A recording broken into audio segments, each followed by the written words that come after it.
Welcome back. Welcome back to your morning. Yeah, welcome back. Welcome back. We like to double down with that one because we're thankful that you're with us today.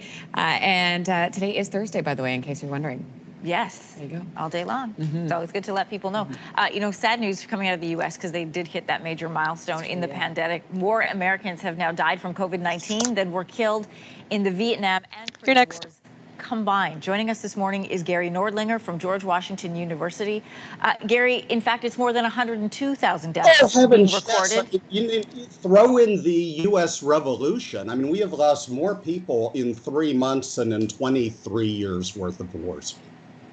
That is a shocking number. How is that number resonating with Americans today? Because their grief is very localized.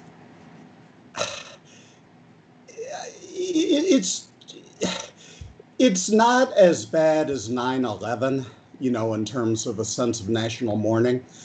I think it's just a real sense of concern. We realize that if we forget to wash our hands, we can be dead in 2 weeks.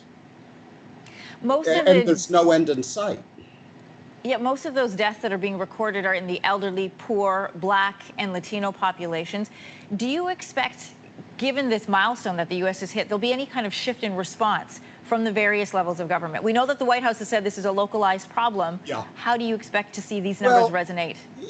In a lot of states, you're really beginning to see some culture wars break out.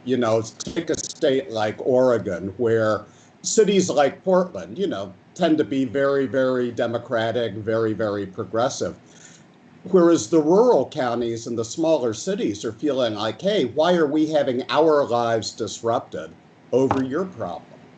Donald Trump is making wearing face masks a cultural issue. He's basically calling Joe Biden politically correct for wearing one at a Memorial Day celebration. So it's certainly exasperating the culture wars here. I was speaking to relatives that live in the U.S. It's fascinating to know that something like a face mask, a health requirement, has been so politicized. And in the city where she lives, she said you can tell if someone's Democrat or Republican by whether or not they're wearing a face mask.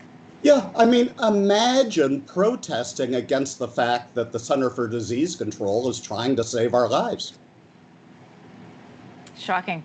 Something else I want to get your opinion on, Gary. This morning, Twitter shares, we know, are down. This is in anticipation of U.S. President Donald Trump's plan today to sign an executive order on social media companies. This is after Twitter attached that fact-checking information to 2 of his tweets. Do we know more about what this order could involve? Apparently, it deals with removing legal liabilities from these companies if they delete posts.